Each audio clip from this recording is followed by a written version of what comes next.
उत्तर प्रदेश की महामहिम राज्यपाल और समस्त विश्वविद्यालयों की कुलाधिपति आज की अध्यक्षता कर रही श्रीमती आनंदीबेन पटेल जी,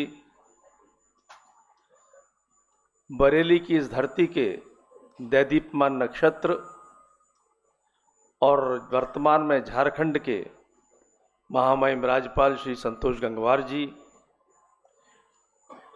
मुख्य अतिथि प्रोफेसर राजीव आहूजा जी, विशिष्ट अतिथि उत्तर प्रदेश सरकार में मेरी सहयोगी श्रीमती रजनी तिवारी जी, इस विश्वविद्यालय के माननीय कुलपति प्रोफेसर के.पी. सिंह जी, कुल सचिव हरिश्चंद्र जी, कार्य परिषद विद्या परिषद के माननीय सदस्यगण, सामने बैठे माननीय जनप्रतिनिधिगण, माननीय संकाय अध्यक्षगण, विभागाध्यक्षगण, शिक्षक वृंद, अतिथिगण, प्रशासनिक अधिकारीगण, मीडिया के बंधु, पदक विजेता छात्र छात्राएं और समस्त विद्यार्थीगण, महात्मा ज्योतिबा फुले बुंदेलखंड विश्वविद्यालय, इस नाम से ही ऐसा प्रतीत होता है कि अपने आप में ये पौराणिकता और ऐतिहासिकता समेटे हुए है। पांचाल क्षेत्र के भूभाग का एक विशाल खंड, जो बाद में रोहेलखंड नाम से जाना गया, ऐसे पौराणिक और ऐतिहासिक स्थान पर यह विश्वविद्यालय सांस्कृतिक और ऐतिहासिक यात्रा की धरोहर संजय हुए ये विश्वविद्यालय है। ये नाम है महात्मा ज्योतिबा फुले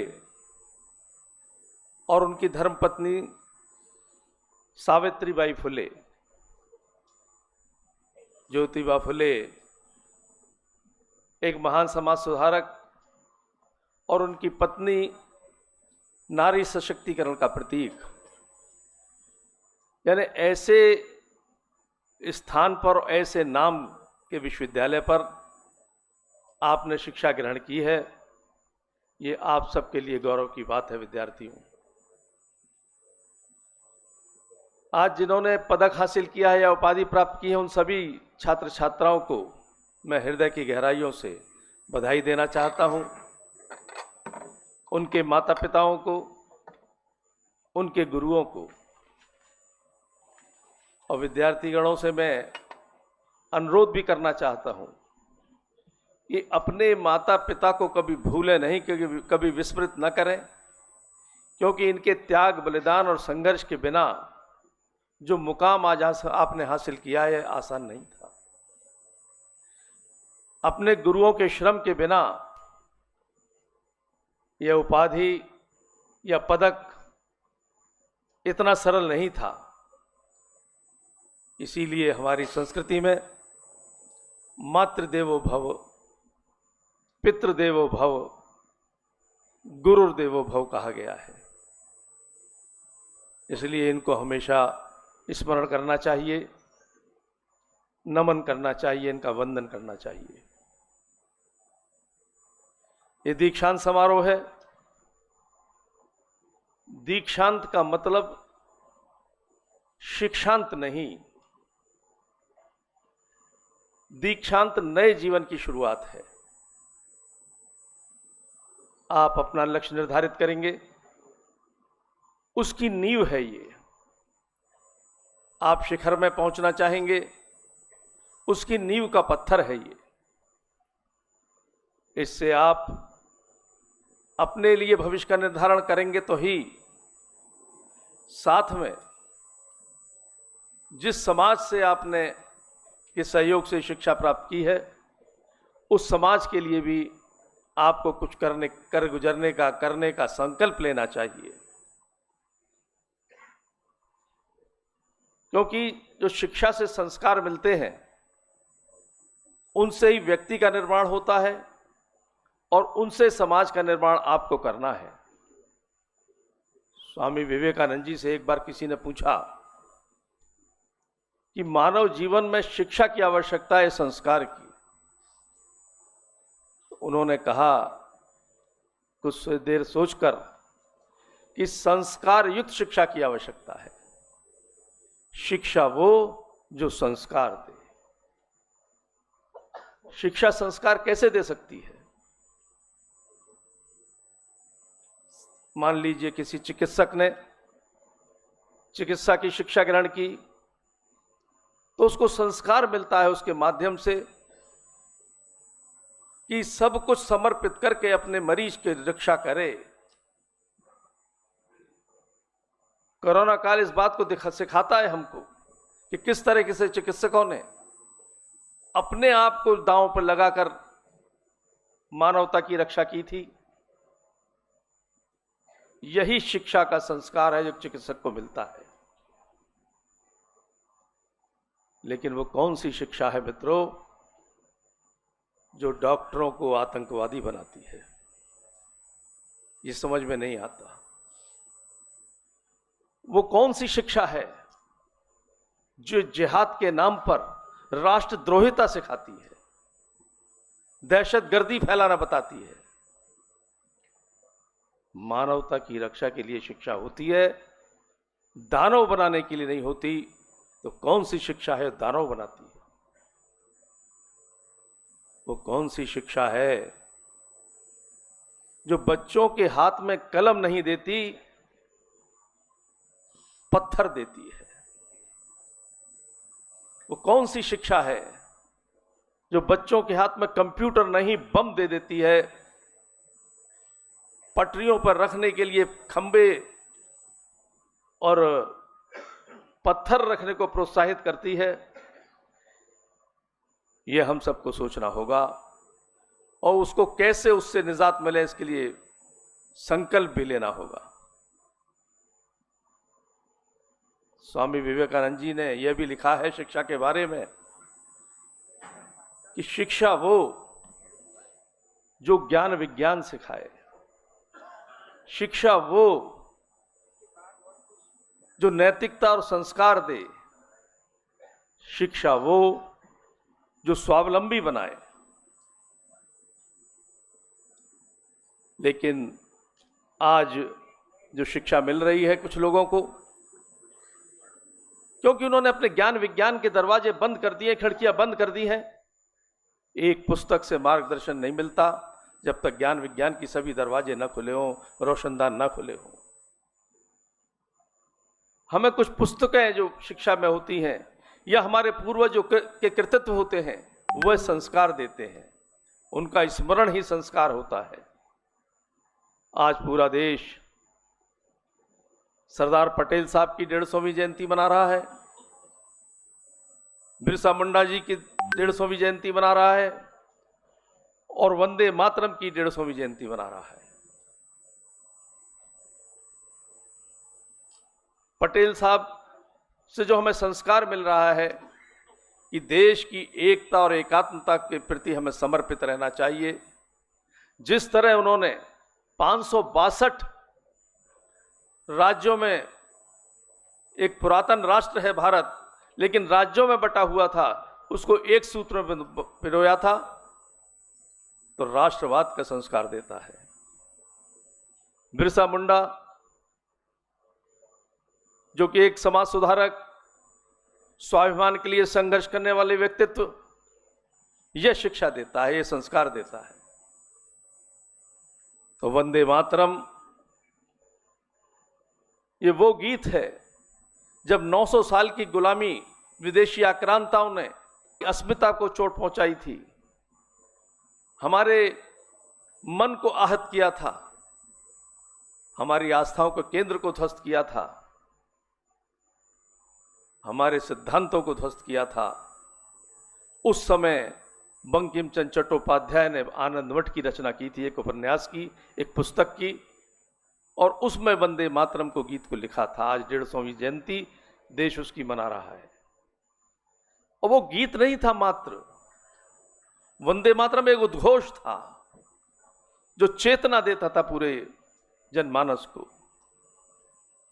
जिसने, इस धरती माँ ने हमको पाला पोसा, पालन पोषण किया, उस मातृभूमि के प्रति उसमें नमन है, उसका वंदन है, उसका अभिनंदन है। ऐसा गीत 150 वर्ष पहले लिखा हुआ, और उसने नई चेतना जागृत की। जो धुंध छाई हुई थी 900 साल की गुलामी के बाद, उस धुंध को छांटा था इस गीत ने। सुजलाम सुफलाम मलयज शीतलाम मातरम वंदे मातरम। यानी इस गीत में भारत देश के को समृद्धिशाली बनाने, शक्तिशाली बनाने, सौंदर्यशाली बनाने का संकल्प है, प्रतिज्ञा है। और वो गीत हमको यही संस्कार देता है।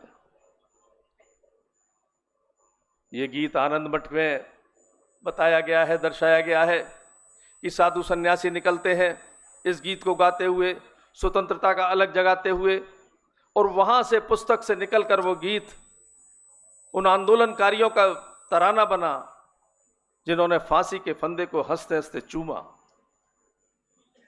स्कूलों में, सभाओं में ये गीत गुंजायमान हुआ। इसके लिए लाठियां खाई, गोलियां खाई, जेल गए लोग। तो ये संस्कार दिया है उसने कि अपनी अस्मिता की रक्षा के लिए हर आतताई से चुनौती लेनी चाहिए। यह इस गीत से हम सबको मिलता है। भक्ति और देशभक्ति की एकात्मता का अद्भुत समन्वय है ये गीत। मित्रों, इसलिए पुस्तकें और हमारे महापुरुष, इनके कृतित्व से हमें संस्कार मिलते हैं, और उस संस्कारों से हम आगे बढ़ते हैं। राष्ट्रीयता का भाव पैदा करे ऐसे संस्कार मिले, ये हमारे महापुरुषों से, हमारे राष्ट्र भक्ति के गीतों से मिलते हैं। हम इस देश के प्रति समर्पित रहे, कर्तव्य बोध, ये हमको सीखने को मिलता है, संस्कार मिलता है। हमारे महापुरुष, हमारे से सीनियर जो सिखाते हैं वो संस्कार है। कर्तव्य बोध का एक उदाहरण हमारे जीता जागता महामहिम राज्यपाल हैं। उत्तर प्रदेश की शिक्षा, मुझे कहने में हिचक नहीं कि कहां पिछड़ी हुई मानी जाती थी। कोई स्थान नहीं था किसी भी प्रकार की ग्रेडिंग में।